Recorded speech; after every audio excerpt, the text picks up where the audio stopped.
Howdy, beautiful people. How are you this very fine night? No, I haven't got my light back yet. It's been one of those days. Pouring rain where I am, and not a good day to go and do the things I was planning to do. So consequently, didn't get too much of it done, unfortunately.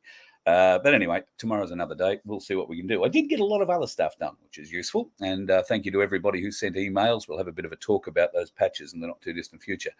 Donald Trump is dead. Did you see that? Now, variously, he's died at numerous times. Apparently, 2022 was a very bad year for him, unless it was 1988 or 1989. Now, 1988, 1989, sometime in there, Trump apparently died in a helicopter crash and was replaced then. But if you don't believe that, then what about this one? In January of 2022, he died of prostate cancer. Which I think is a little bit strange, considering that he supposedly had access to med beds, which plays into the next Trump is dead story, all of which come out as extremely genuine, that he was shot dead in March of 2022. But they got him to Cheyenne Mountain within 48 hours. And apparently within Cheyenne Mountain, there was a med bed.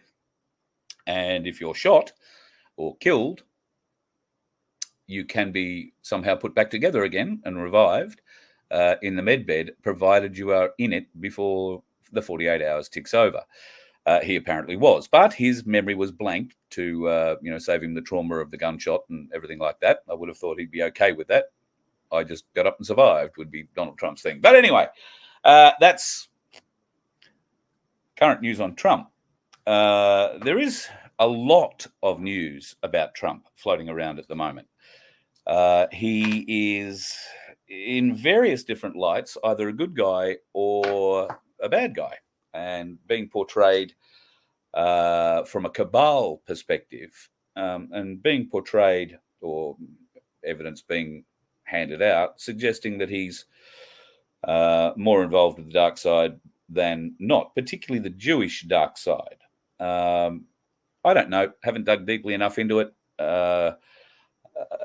It's not going to really matter one way or the other, I don't think, because we're going to need Trump to fix the 2020 election, or something's going to have to happen with that 2020 election and Biden for anything to actually happen with Trump, I would have thought. Or we're just going to go through another normal election campaign cycle of 1 year of bullshit coming out of America before Joe Biden declares that he's not going to stand. And who will the Dems put up? I can tell you right now, Hillary Clinton's name is top of the list.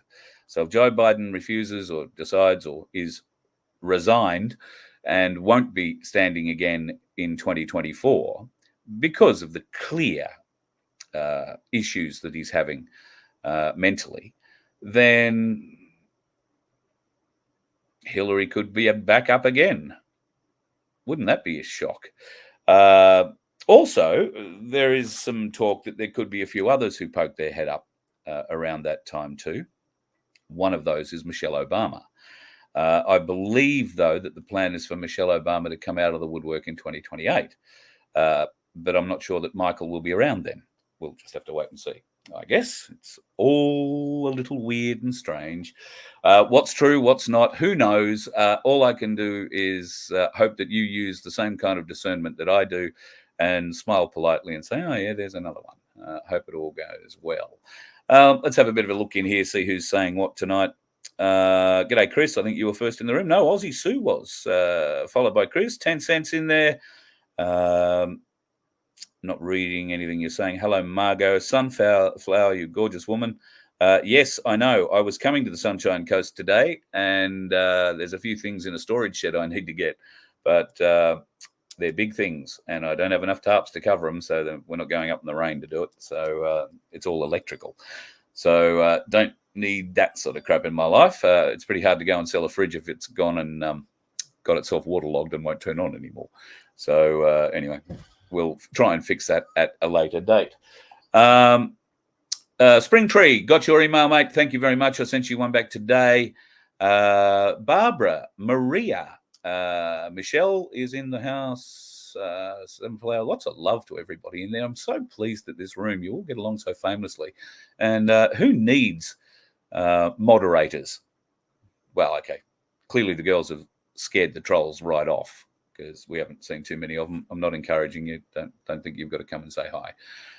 There is no need for that. So people are saying there was an attempted suicide. Well, as far as I'm aware, during the time that Donald Trump was president, from 2016 through 2020, I am led to believe there were over 40 attempts on his life, including Nancy Pelosi's famous handshake, her poisoned handshake. It had something to do, I think, with Trump delivering the State of the Union speech. Or it was, I'm pretty sure it was the State of the Union speech. And she had some kind of poison on her hand, apparently. All Trump had to do was shake her hand and it would have given him a heart attack or something some hours later.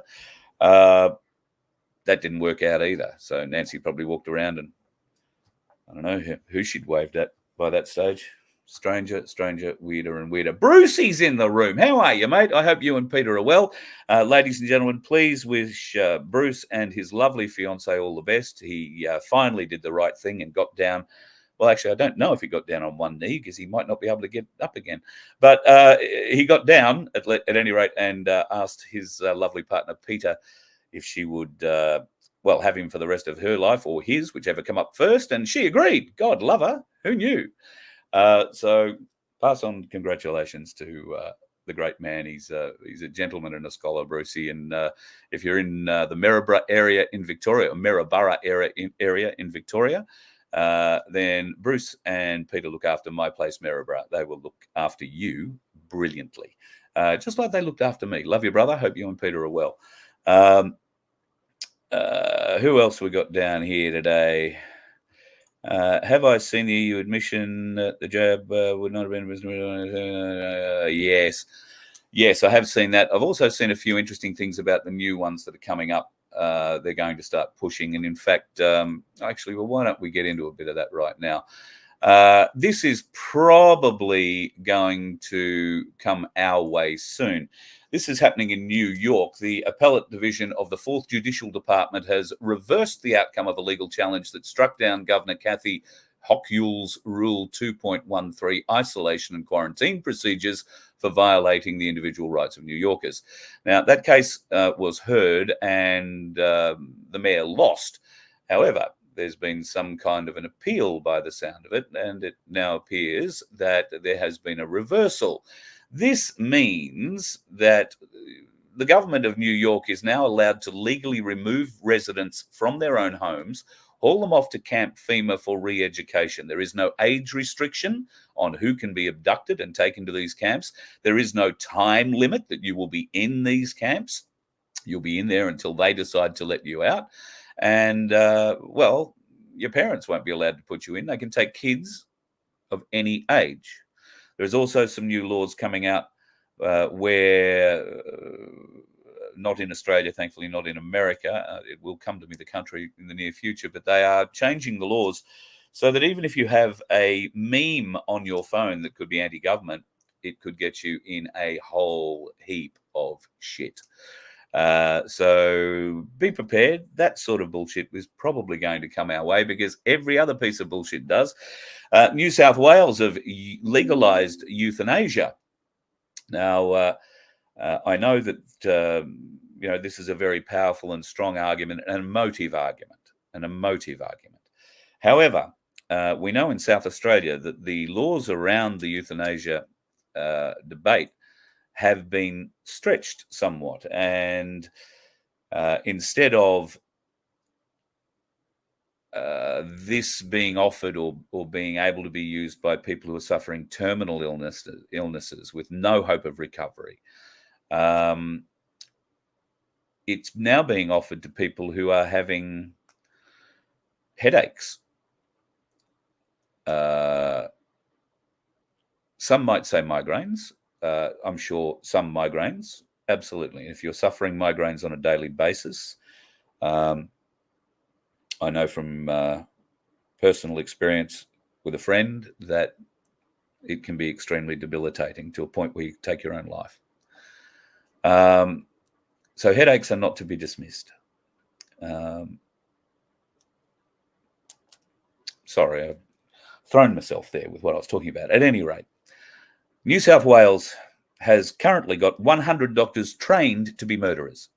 I would have thought every one of them that came out of their educational facilities are trained for that in the first place, but now they are specifically trained to euthanize you. There are 200 more murderers in training who will happily help you to end your life. Now, if that's what you really want to do, and for a variety of reasons, pain being one of them, I guess it's an option. And it should be, I suppose, available to people with terminal illnesses who are going to suffer and do not want to go through an end of life where they fade away to nothing in front of their friends and family, fade away into a person that nobody recognizes. This can be hard on the family. This can be hard on the person who's going through it all, of course.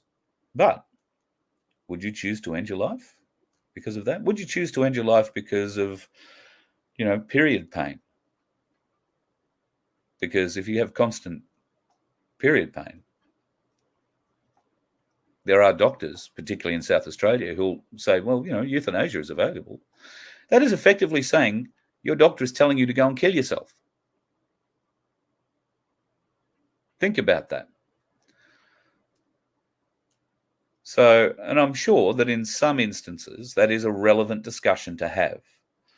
But the line seems to be blurring in South Australia, and I wonder how long it will be before it blurs in Victoria and New South Wales, because I think Victoria enacted that a little while ago. I can't remember whether Queensland have yet or not. So that's something that you might want to be just a little bit aware of. And how do you know? I mean, do you go and ask your doctor whether or not he's trained to kill? Are you one of those euthanasia doctors? If I come to you, will you put the green dream into me? Wonder how they'd like being questioned about it. Brett, I think I saw the same video of you. 90,000 people in a re-education camp in China. Yes. Not sure what that re-education camp was based on, though. It could be anything from Falun Gong to people who walk across the road in the wrong direction or who try and hide their face from the facial recognition cameras.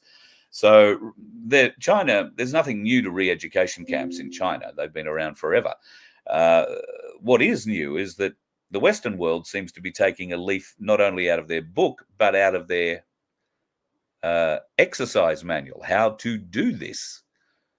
And unfortunately, we the people, there's plenty of us who recognize it, but do nothing about it.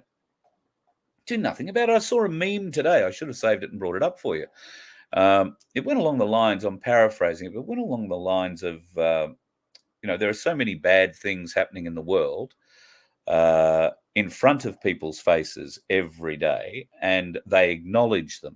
They can see that there is tyranny happening in one country, that one dictator is more murderous than the next one, or that there is injustice in a certain country because of a government who's treating their people really bad. We can all see that, and we all call it out, and we all want the rebels to rise up, to fight back. We cheer them in the movies when they do that, right? And there are plenty of movies based around just this thing, with the bad guys doing bad things to the people and the good guys rally up. They unite and beat the bad guys. And yet in reality, it doesn't happen that way. Why? Why are all the normies out there who can see all the stuff I've just outlined not seeing what we see? Why won't they stand up for that? And how do we bring more of them to an awakening? Well, financial crash, that's apparently going to happen Thursday. Don't hold me to it. I don't give dates, but that's what I read today. Another date for the financial crash. I have no doubt it will happen, but when? Who knows? In the meantime, it would be my greatest wish for you to go and buy as much silver as you can between now and that crash, and go to Ainsley Bullion and get them to look after you, because they've looked after me and they've looked after many, many, many Voice of Freedom followers. And I get, not every day, but every second day, I get an email from somebody or a picture from somebody that says, hey, this is me going to Ainsley. I'm following your advice. Or, yeah, it's just great. So, and hi to Michael and the crew today. I know that you had a friend of mine pop in today in Melbourne, so all good.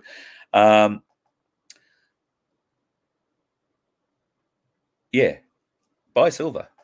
Keep buying it. Keep buying it while it's this cheap.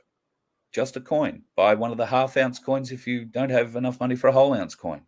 I think they're about $24 or $5 now. Now, bear in mind, when we first were talking to Paul about the release of that half-ounce round that Ainsley have put out, they were selling that for $20.80 or something. It was, I think, at the time we were talking about. It might have been $21. Now they're $25.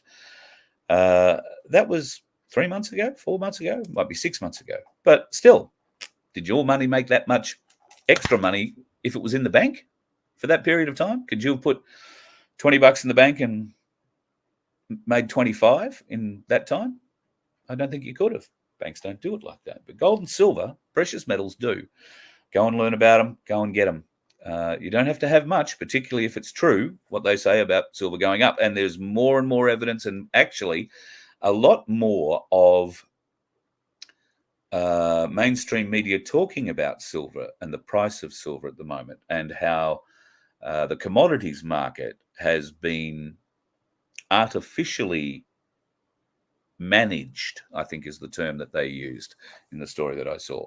So yes, be very, very sure that mainstream media are onto it. They're starting to talk about where the price of silver could go if it had been artificially managed. And I dare say, if you're in the reserve banking or banking sector and you're hearing those sorts of conversations, particularly when you look at your deposits or the amount of money you say the people have in their bank accounts, if they all walked in tomorrow and asked for it back, we know you don't have enough money to cover it. That makes you insolvent, banks. You do not have the assets to cover the money that people deposited with you, their money.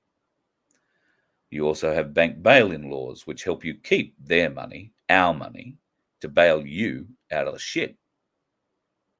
All because of the bad decisions that you make and we wind up paying for. It has to end, folks. It has to end. What are we going to do to make it end? It has to end. Yeah, Brad, I'm with you with that. If you're suffering physically and you're close to death, I see no harm in euthanasia either. In fact, I would see it as a blessing. However, there are people who suffer mental illness.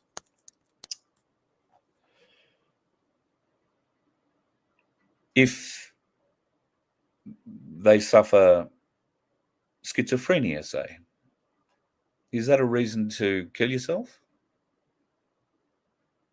I mean, I don't know. I've never suffered schizophrenia. I don't know anybody who has suffered schizophrenia or does suffer.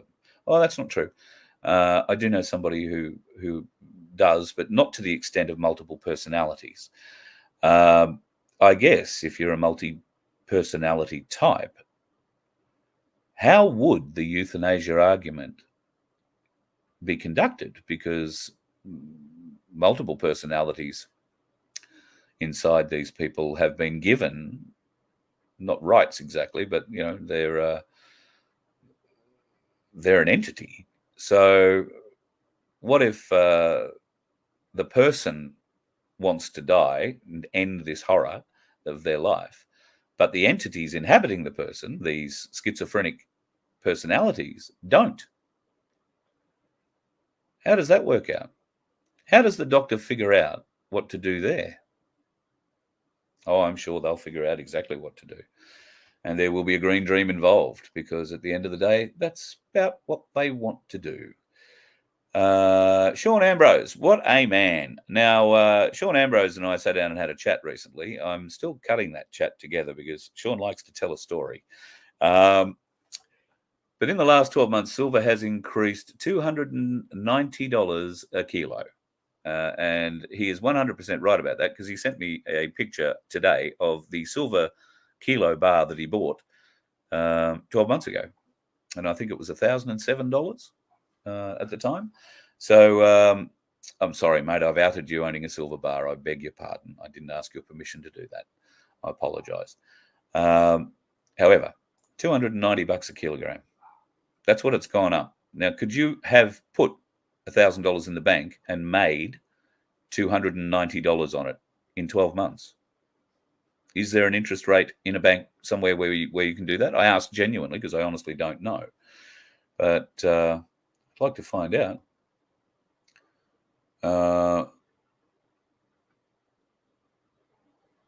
Yes, you're right. All banks are insolvent. Fractional lending is what's killed the banking system, and it's what's crueled people, 100%. Yeah, I think the issue of euthanasia is something that bears a lot of thinking about, and there are not just the mental health issues that I spoke of. I think there are quite a few others out there. Hans, you might be surprised at how many people buy kilo silver bars. I know a 17-year-old who has a part-time job and saved up, wanted to buy coins, and did in fact buy a couple of coins, I think. But then once they see the shiny, the little glint, they want to see more, and the curiosity got the better of him. So he went to work, saved up his same amount every week that he was putting aside to buy coins. He just didn't go in and buy coins. He waited until he had enough money and went and bought a silver bar. Yes, I know $1,000 or $1,200 as they are now, nearly $1,300 seems like a lot. My suggestion would be get in now, because it's only going up, right? It's only going up. The sooner you get in, the sooner you're going to start being able to earn on that too.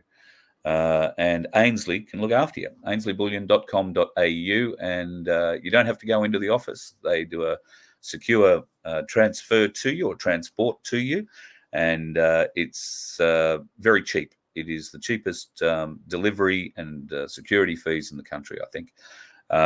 So check them out. Go and give them a go. AinsleyBullion.com.au. Did I hit the Queensland government passed the disability law for driving, which means you have a disability to lose ability to drive soon? Yes, I did hear that. What they're going to do is they're going to list autism, amongst other things, as reasons you will need a medical justification to have a license. I don't know that the laws have been introduced yet. I do believe there is a great deal of pushback. It's phenomenally stupid, but Anna Pluckerfuck is phenomenally stupid. What can we say? They're doing this for a reason, okay? Because clearly she's not stupid. She's just evil. That's it. Just evil. We'd love to think, and we get away with, calling her stupid. But I'll refer back to what I said a couple of nights ago, or a couple of weeks ago, I can't remember when. You can't tell stupid people they're stupid. They're too stupid to understand it. Who's more stupid? The person trying to tell a person they're stupid, who's too stupid to understand it, or the one trying to explain how stupid the stupid person is? So there's no point in us even thinking that this bitch is stupid. She's not. She's evil. Evilly smart. And if she's not, the people pulling her strings are. Because I think we're pretty comfortable she's not smart. But evil. Oh, yeah. So what is the background? I mean, the people with autism are going to get very upset, particularly the ones who've been driving happily for the last 40 years. I would have to say, I would be very surprised if people with autism broke any laws on the roads. I would imagine that they would drive to the speed limit and obey every road rule as written, because that's what they do. You know, if that's the way things have to be done, then that's the way things have to be done, in that order, in that time. But what happens to the person who's, been driving for 25, 30 years and only recently got diagnosed as autistic? Now, I know diabetics have to get a medical report to say they're okay to drive.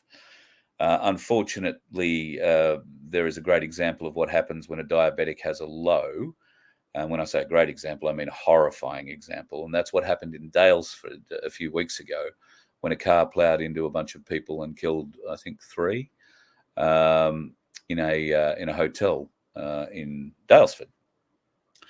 Now, the 50-something 6-year-old driver, I think he was, had a medical episode. Now, we were thinking at the time, oh, yeah, squirty sharp thing, you've gone and had a heart attack. Wasn't that at all. He had a diabetic low. So his blood sugar dropped very quickly, significantly, and lost control. If you've ever been near a diabetic or around a diabetic when they go into a low, these lows come on very, very, very quickly. 1 minute you'll be having a conversation like this, and the next minute the diabetic in the low will be slurring their words. They'll be not able to walk properly. They can't hold things.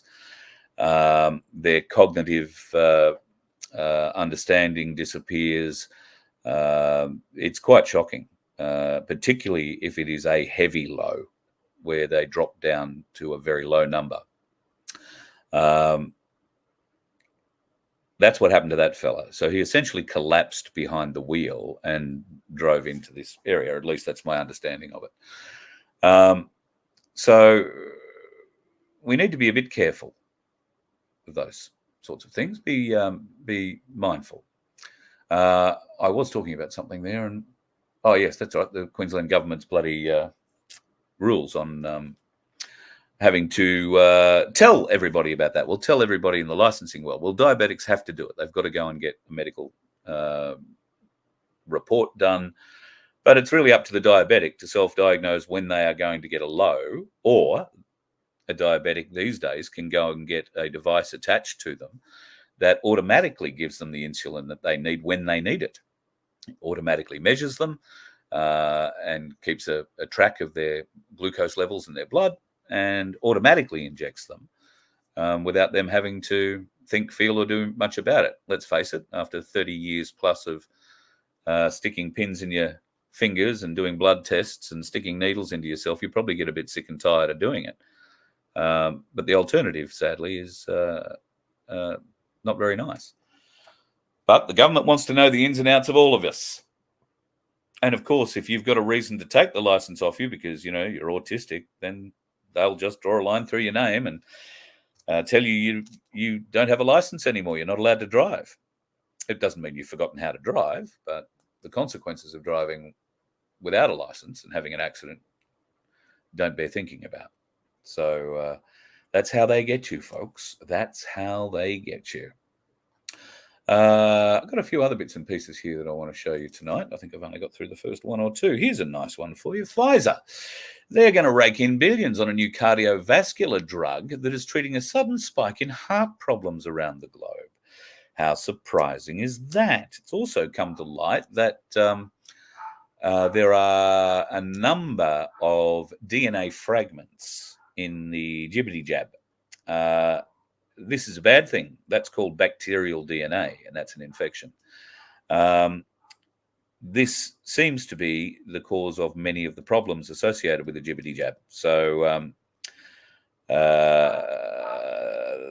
slightly problematic, but it gets worse.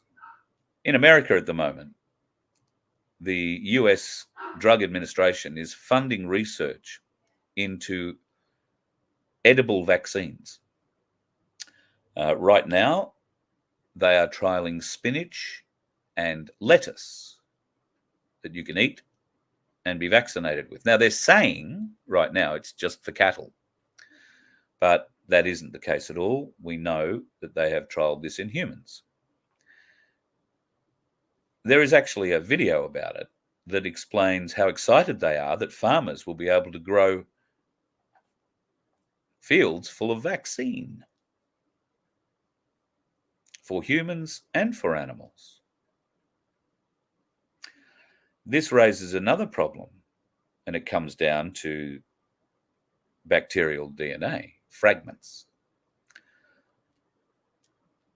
What are we going to be putting into these species? Cross-pollinating species?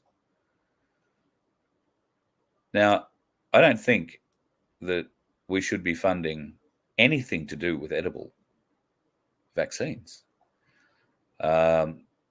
It sounds extremely dangerous. And in fact, when they did do a trial, they tried it on some corn. And they had 500 bushels of corn that were, I was going to say infected, but that's probably the wrong word.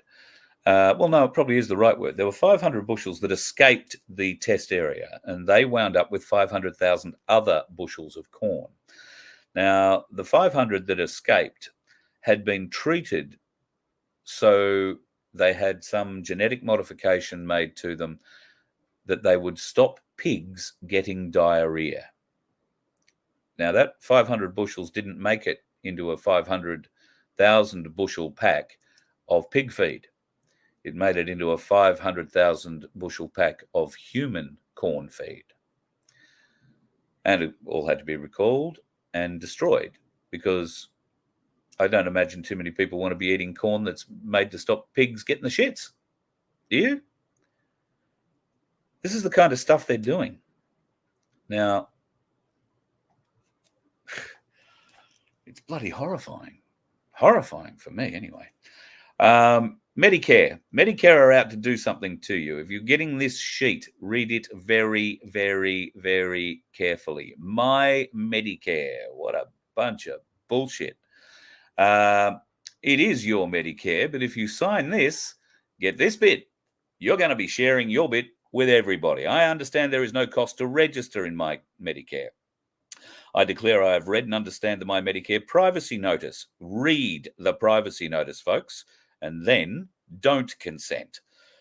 Anyway, I have declared I've read and understand the My Medicare privacy notice and consent to my personal information being collected, used, and disclosed by the relevant agencies such as Services Australia. They're the same people who look after air traffic controllers. The Department of Health and Aged Care, the Australian Digital Health Agency, and, where applicable, the Department of Veterans Affairs, as specified by my Medicare privacy note. I got to tell you, this is digital ID. Absolutely, 100%, and they are going to love it. Malcolm Roberts has something to say about it. Let's be blunt. The so-called Trusted Digital Identity Bill represents a watershed moment in Australian history. We stand at the divide between a free personal enterprise future and a digital surveillance age. If nothing is done to stop this bill, government will sit in the middle of every interaction Australians have with each other and with the world. And it achieves this in the same way China does, by creating a digital identity that forms a central part of a person's life. You can call it a license to live. What began with COVID contact tracing, vaccine passports, and QR check-ins will soon be formalised by an inescapable digital identity. It signals the complete end of consumer privacy, the end of citizen anonymity, and the beginning of a big brother digital age that treats the people of Australia as products rather than free human beings. The government intends to build a complete digital record of every Australian to be shared and used. Our medical history, our shopping preferences, who we associate with, whether our choices are really so-called green, social security, veteran services, travel records, website viewing, employment status, and social media comments. Everything will go on the record and be available to any large corporation that can pay for access.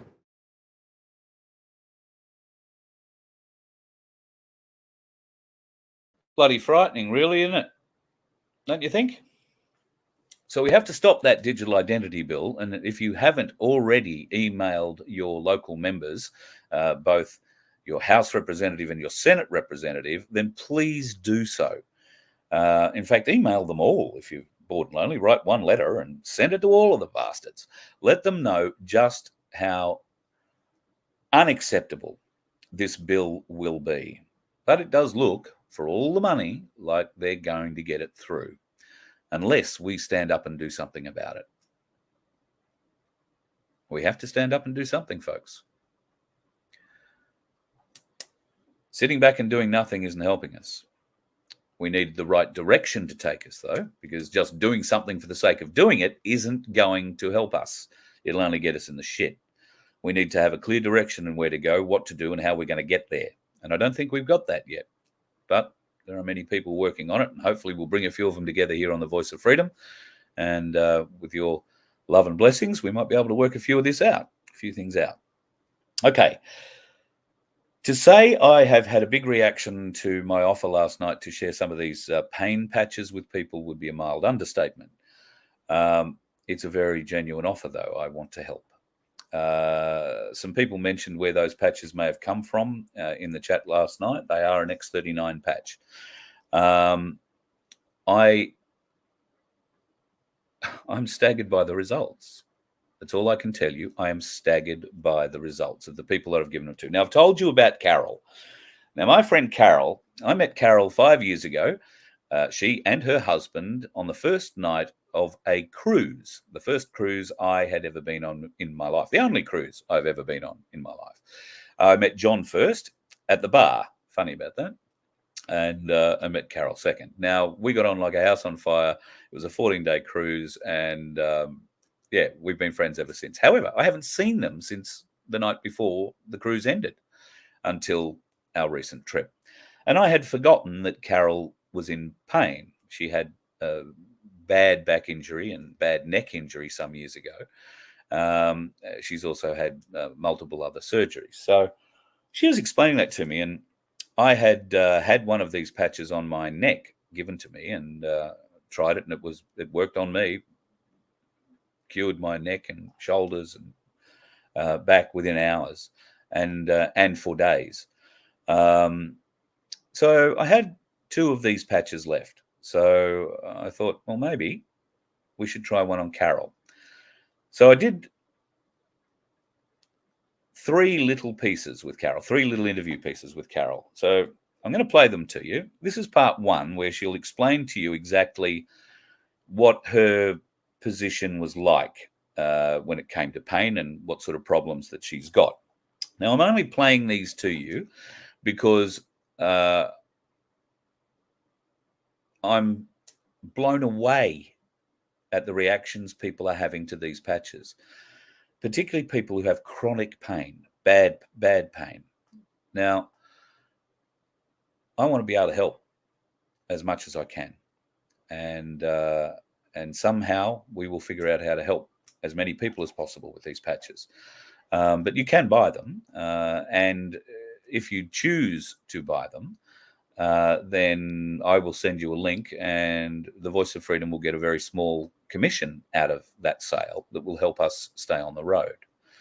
But it's not an earth-shattering thing. And if you choose not to buy on a regular basis or anything like that, then that's great. I'm not in this as a financial thing. If it can help the bus stay on the road, then great. But I'm more into it helping you, and that's why I'm giving these things away. All right. I want you to test for you if they work, and if they work, then it will be up to you to consider whether it's for you or not for you, and then to decide whether or not you want to click on the link to buy through me or not. If you don't, that's great, because this is not my focus. My focus is making sure that it works for you. So let's have a look at Carol and hear Carol's story. I gone.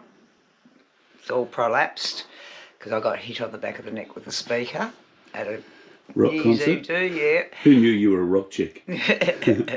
And my lower back, I had a double spinal fusion done, which failed because of a staph infection after surgery. Right. So I have a lot of scar tissue because they went in there 11 times afterwards, taking the nuts and bolts out at the very end. And my stomach is full of many adhesions from a bowel dissection and a colostomy bag, and then a hernia repair. I've got one in my groin, one in my belly button, and one under my ribs, but a bit lower. Yeah. So lots of netting in there as well, lots of steel.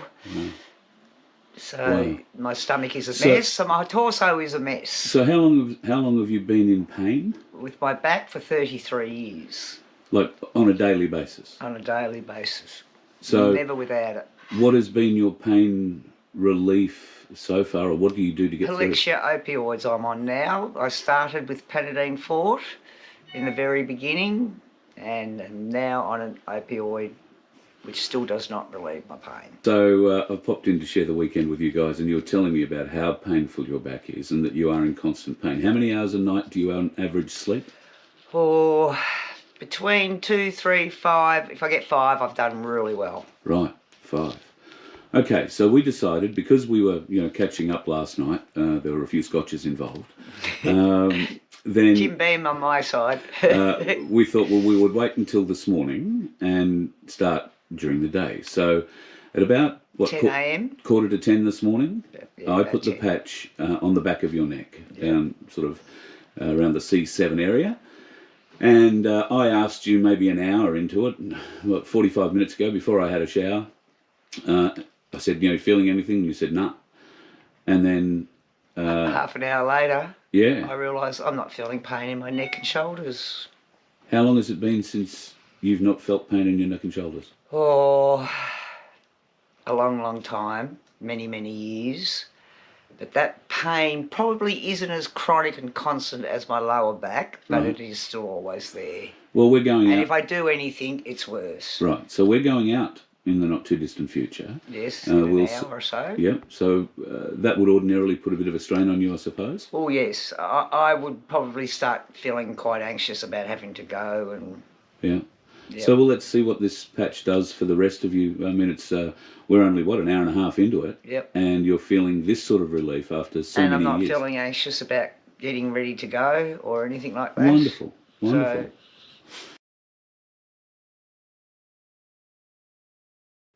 sorry, put myself back up. So that's Carol's story. That's her lineup, and I'd like to thank her for being brave enough to share those pictures with me, or allowing me to take them, and allowing me to show you those pictures. So yeah, an hour and a half into it, she was having no pain. But then we moved it. We probably shouldn't have done that. It fell off. She had a wee. It slipped off, went into the loo, so she only got maybe another 2 or 3 hours benefit out of it. We waited 24 hours and tried the whole thing again. And this time... At 2 a.m. this morning. Right.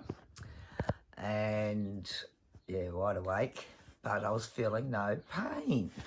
Right. And I thought, well, okay. So I laid here for a couple of hours, but I got up to go to the toilet, and I came back to bed, and I went to bring my legs over, and they just swung because there was no pain stopping me from just having to climb into bed. I actually swung myself into bed. I haven't done that for years.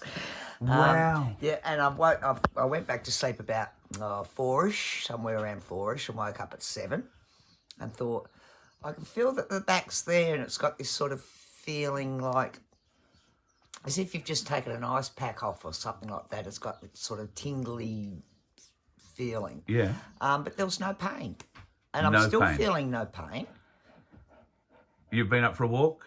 Yes, I've been outside. I've patted the little pony and fed the dogs and had a cuppa, and I'm still sitting here feeling no pain. So it just feels like warm and tingly. And that was on dead scar tissue skin too. Yes. That was on my scar where I had the 11 back surgery. So. Yeah, and I can tell you it's a huge scar, folks. It is, yes. And very hard. It's almost like, I said, have you got a plate here? Because it's like a a solid metal plate each side of your lower spine. I used to have, but it came out many, many years ago. And so that is just scar tissue that is so hard. Yes. So that's what we put it there's on. a lot inside as well, because they had to do a lot of wound debridements from the staph infection that the hospital kindly put into my back. So you haven't taken any of those opioid things, I guess, that they've been pushing you? I did take one early this morning when I woke up at 2 a.m, only because I had the jitters from the withdrawal side of things. Ah, yes. Not because of pain. Yeah. But I thought, well, if I don't take it, I'm going to lay here jittering. Yeah, and they make you... But instead of taking two, I only took one. Yeah, beauty. Half an hour later, about an hour later, I fell back to sleep. So beautiful. Yeah, so... Hallelujah. So what's your overall thoughts on these patches? Well, I've got it online now, ready to click. Good on you, darling. And purchase. Well, I'm so glad it's worked for you. I'm just blown away. Me too. Absolutely over the moon about it. Like, if this is just life-changing for me. That's spectacular. Congratulations, Carol. Thank you, Carl, for bringing it to my space. Yeah, wonderful. Yes. I'm so happy for you. I'm so happy. Yep, like if this has been a 33-year thing with me. Yeah, It's been 33 years of constant pain. Wow. Since I hurt my back at 31, and I'm nearly 64, so yeah, 33 years. So we might be turning the corner. Oh, wow. On the current results. Yeah, look out. Yeah. Anything's possible from here on in. That's wonderful. Yeah, very happy. Isn't that just amazing? And you can tell it's a genuine thing. I mean, the smile on her face, the relief, you can see it. But then this happened.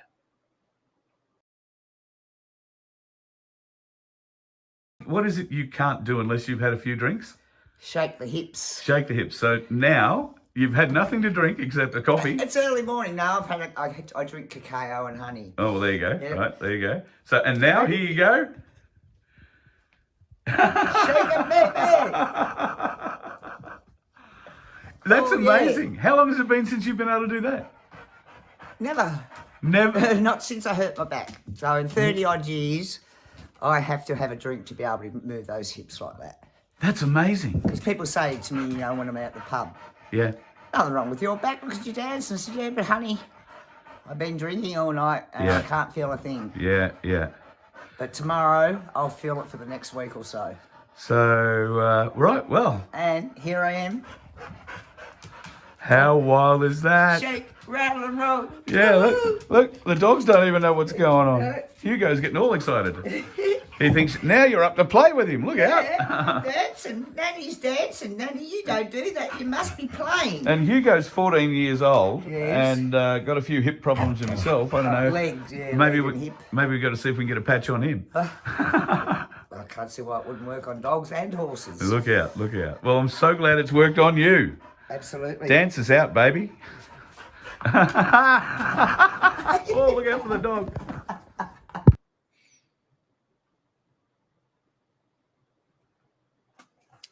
I don't know what to say.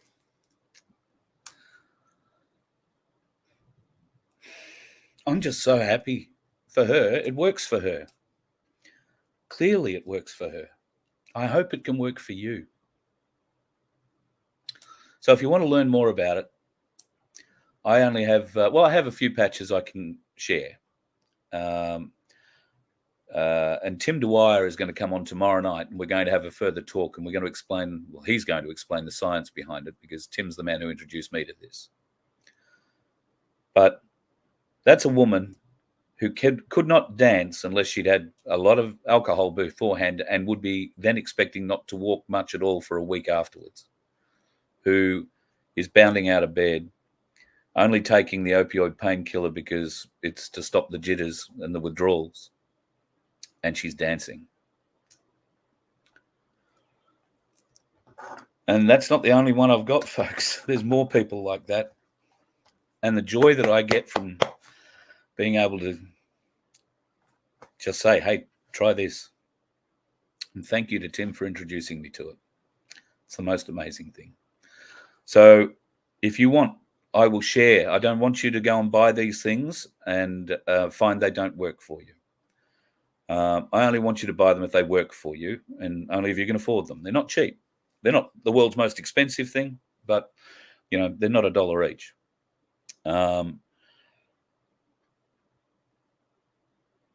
I'll share all the ones I've got. I'm happy to share them with you, but I'll give a couple to everybody who wants one. All right. I think you need 2, and I would say leave them on for 24 hours, not 12. All right. Give yourself the longest possible time with them you can. But if you want one, email me, carl@vofhq.com. And when I run out, I run out. But I've got some available now. I've already got probably 30 people lined up for those. I'm getting more, and I will send them as soon as they arrive. If that is enough to convince you to go and buy and try, then email me and I'll send you the link where you can go and buy them. And yes, there is a small commission that will come back to the Voice of Freedom and Freedom Broadcasting Network, which will aid keeping the bus on the road. That's the entire reason that I've agreed to do this. So every little bit helps. And if these pain patches can help you, as they have helped Carol, clearly. And I was speaking to Carol again today. Carol's going to come on the show tomorrow night and talk live, and she'll explain how she's feeling. She went and bought the patches. They have arrived. Can I tell you that yesterday or the day before, she and her husband drove to Melbourne. For them, it's a 10-hour return drive. They went to a concert, the Mushroom Records 50th anniversary concert, I think it was. So there was, I think, 8 or 10 hours of music there, and then they drove home again. And today she bounded out of bed and is walking around, no pain. But I'll let her tell you the story tomorrow. It's an amazing product. I can't tell you it'll work for everybody. I've had 2 people tell me that it didn't make any difference to them. I'll be honest with you. I picked those 2 people as it not working for them. I don't know why. I just had this feeling. But I've handed out a lot more than 2. And everyone else has that kind of reaction. I hope you can have that kind of reaction. Everybody's pain is different. Everybody's source is different. Pain works different ways. But apparently so do these patches. So if you want one, I'd love to share one of mine with you. So just email me, carl@vofhq.com, and I'll send it to you. And all I would ask in return is that you do me a video on your phone before you take the patch and tell me what your pain is like, why you have it, where it is. Rate it, if you like, out of 1 to 10, 10 being the worst. And then, after you've tried the patches for a day or 2, then do another video. And I don't want you to faff about. I want you to be honest. If it doesn't work, tell us it doesn't work. Okay? If it didn't work for you, I want to know it didn't work for you. But if it does work, I want to know that too. Because I don't want to push anything to anybody that doesn't work. I mean, push you a sugar pill and tell you it's gold. Not going to happen here. This is not what I'm about. If I can help you out of your pain, because I'm not, thank God. Some of the stories I've read today, folks, people are sending me their stories of pain. I'm never going to complain about my headaches, my neck out, my back again, because I'm not suffering pain, not like some of you. And this is, as I say, it's very close to me. I had a friend who died at his own hand because of it. So if I can help you ease your pain in any way, I will do that. All the time, every day. And to hell with the critics. Love you all, folks. It's been a good day, apart from it being wet But a lot of great people have made contact, and a lot of people are happy to share a lot of parts of their life that I feel privileged to have access to. Thank you. I don't know what I've done to deserve that, but I'm really glad that you feel you can, because we are friends, even if we haven't met face to face, shook hands, hugged. We're mates, and we'll stay that way. Well, I guess we'll stay that way, provided none of us runs into one of those dickheads on the road, eh? You let one ant stand up to us, then they all might stand up. Those puny little ants outnumber us 100 to 1. And if they ever figure that out, there goes our way of life. It's not about food. It's about keeping those ants in line. That's why we're going back. Does anybody else want to stay? Let's ride!